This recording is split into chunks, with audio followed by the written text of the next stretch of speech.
শোনো মুমিন মুসলমান, পড়ে দেখো না কোরআন, কত শান্তি পাওয়া যায় কোরআন মধুর বাণী।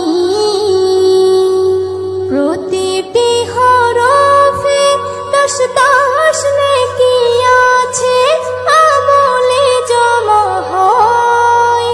প্রতিটি হরফে 10 নেকি আছে, আমলে জমা হয়। পাপের খাতা হতে পাপ যায় তোমার হেতে, নেকিতে হয় বোঝাই। এমন বরকতময় মেলে সবারই দাওয়াই। শোনো মুমিন মুসলমান, পড়ে দেখো না কোরআন, কত শান্তি পাওয়া যায় কোরআন মধুর বাণী। আমি যখনই শুনি আমার মন ভরে যায় কোরআন মধুর বাণী।